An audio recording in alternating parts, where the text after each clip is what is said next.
Alors, un système linéaire, quand il est bien rangé, on le qualifiera d'échelonné si le nombre de coefficients nuls qui commencent une ligne croît strictement ligne après ligne. Alors, et la croissance stricte, elle peut éventuellement s'arrêter s'il n'y a plus que des zéros. Regardons sur les exercices que ça donne pour comprendre. Je regarde la première ligne. Combien y a-t-il de coefficients nuls qui commencent la ligne 1? Aucun. Donc, j'écris à côté pour que vous visualisiez. 0 coef ici sur la ligne L1.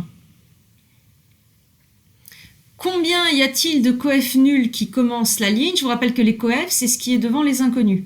Combien y a-t-il de coef nuls dans la ligne qui commence la ligne 2? Il y en a 2. Et donc, le nombre de coef nuls augmente strictement d'une ligne à l'autre. Mon système est échelonné. Ça correspond à ce visuel-là. Voilà, échelonné. Un petit peu en escalier. Vous voyez? Et comme c'est très visuel, normalement, on n'a pas à le justifier. Là, moi, je vous ai mis évidemment l'explication à côté, mais dans une copie, on ne le fait pas. Donc là, on écrit T1 visiblement échelonné.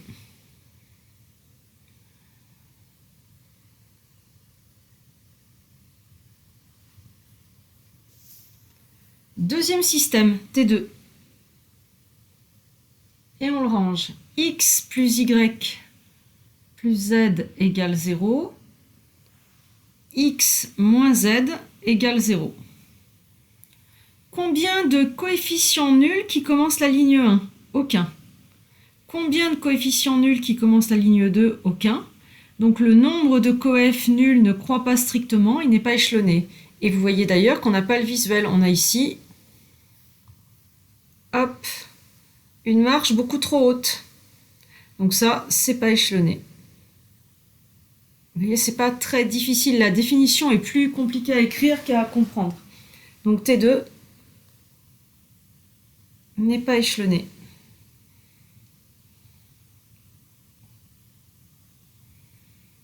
Donc je répète, vous n'avez pas besoin de justifier, il faut juste le comprendre et savoir le dire. C'est censé être évident, ce genre de concept. T3. Alors déjà, on a des paramètres.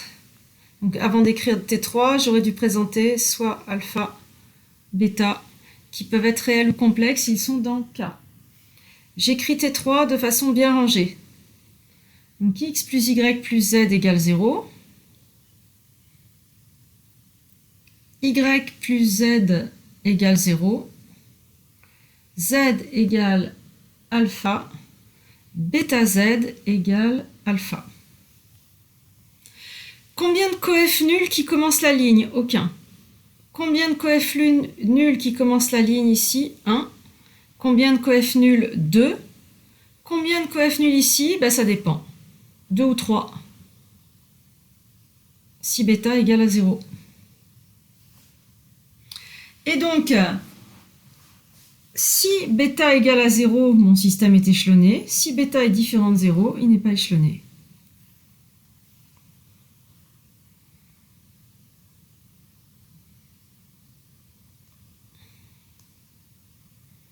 Donc, il ne sera pas échelonné à cause du passage de la ligne 3 à la ligne 4. Sinon, T3 est échelonné.